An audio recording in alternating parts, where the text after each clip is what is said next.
Olá, meu nome é Ana Tereza e eu vim apresentar o trabalho intitulado Exposição à nicotina em camundongos suíços adolescentes, avaliando o efeito de diferentes concentrações de sacarina na solução de nicotina no volume total ingerido da solução.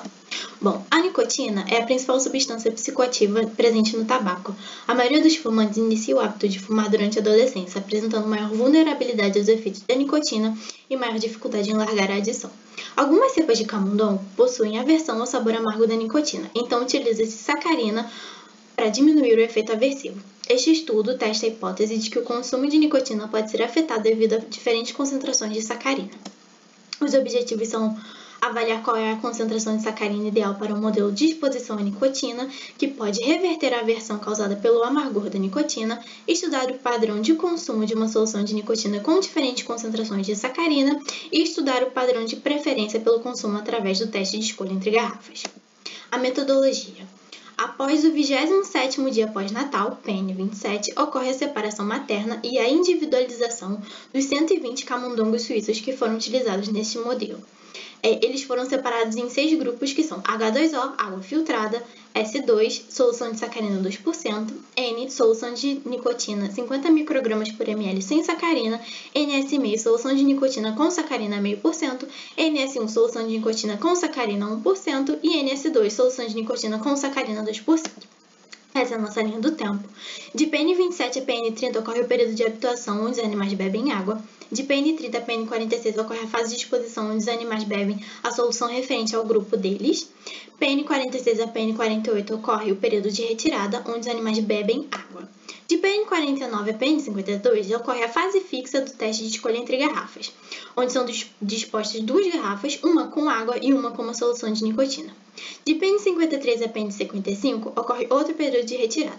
De PN56 a PN61 ocorre a fase variada do teste de escolha entre garrafas.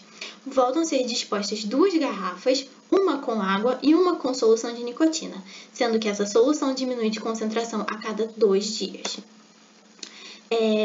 A exposição à nicotina não afetou a massa corporal dos animais, porque ao longo do experimento houve um aumento progressivo na massa corporal desses camundongos. Esse é o nosso gráfico de massa corporal por grupo em função de dia. O grupo S2 apresentou o mesmo padrão de consumo que o grupo H2O, indicando que a presença de sacarina não afetou a ingestão. Os grupos N, NS1 e NS1 ingeriram menos que o grupo H2O, o que indica um possível efeito aversivo causado pela nicotina. E o grupo NS2 apresenta o mesmo padrão de consumo que o grupo H2O, o que indica que a sacarina nessa concentração reverteu o efeito aversivo causado pela nicotina. Esses são os nossos gráficos de ingestão corrigida de líquidos, à sua esquerda em função de dia e à sua direita em função de solução.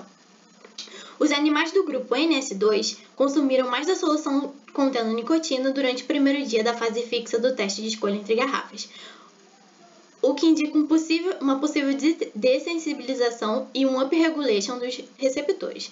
Na fase variada do teste de escolha entre garrafas, o grupo NS2 consumiu mais nicotina que o grupo S2.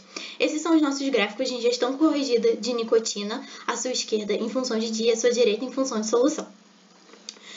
Na fase fixa, NS2 apresentou maior preferência pela nicotina. Na fase variável, observamos um aumento no padrão de preferência ao longo dos dias em NS2. Esses são os nossos gráficos de preferência por nicotina, à sua esquerda em função de dia e à sua direita em função de solução. Os animais NS2 apresentam um padrão de preferência pela solução de nicotina em relação ao grupo S2. Esses são os gráficos de preferência por nicotina comparando os grupos NS2 e S2, à sua esquerda em função de dia e à sua direita em função de solução. Concluindo, não observamos alteração na massa corporal, indicando que a exposição à nicotina não interferiu no desenvolvimento dos animais. Na exposição, apenas os grupos NS2 e S2 não apresentaram redução em relação à água, mostrando que essa concentração de sacarina junto à nicotina é a mais adequada para evitar uma redução significativa na ingesta. Durante o teste de escolha entre garrafas, a maior preferência pela nicotina só foi observada em NS2, sugerindo que para chegar a uma ingesta similar à dependência, essa concentração de sacarina seria mais indicada.